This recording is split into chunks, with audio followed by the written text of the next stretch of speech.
motivasi Bapak pindah ke Amerika, terus jalannya melalui gitu. apa? Nah, jadi motivasi saya pertama itu, saya sebetulnya kerja saya udah nyaman sekali di Indonesia itu. Jadi di Jakarta tepatnya, kerja di suatu perusahaan PTC gitu yang terkenal di Jakarta.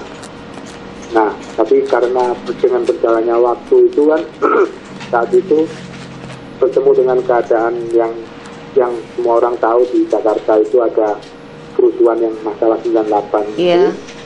Sehingga mulai dari titik itulah kondisi keuangan saya itu langsung menurun begitu kan, karena memang bukan saya yang nggak bisa kerja, tapi dengan kondisi lingkungan itu kan mulai menurun ya, kondisi ekonomi semuanya serba nggak menentu kan, sampai terakhir tahun 2000 itu saya udah nggak punya tabungan lagi Pak.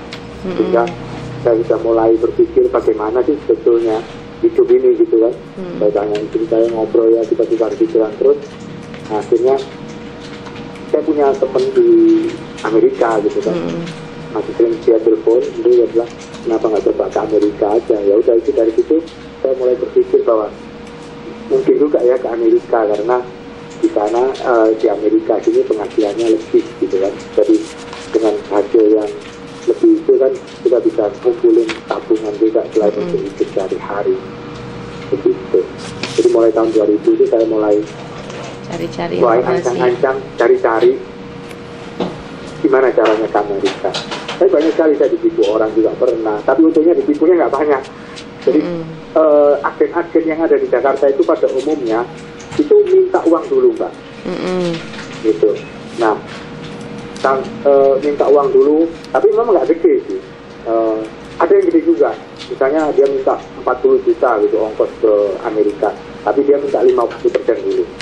Ada juga yang, oh ya udah kalau gitu kamu daftar dulu, uang pendaftarannya 500.000 gitu. Ya, saya terakhirnya yang ngeluarin uang 500.000, ya 300.000 begitu.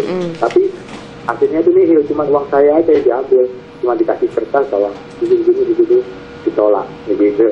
Enak sekali, nggak ada bukti penolakan gitu kan, masih bodoh saya waktu itu, jadi saya terima aja. Nah, suatu ketika ketemu sama agen, ya agen yang bisa ngurusin visa, dia janji sama saya sebelum visa keluar jangan dibayar. Nah, ini saya baru tertarik ini kan, ya udah persyaratan apa-apa sudah saya kasih ke dia, sudah dia cek semua itu, bikin surat ini, bikin surat itu begitu, pokoknya pinter-pinter dia.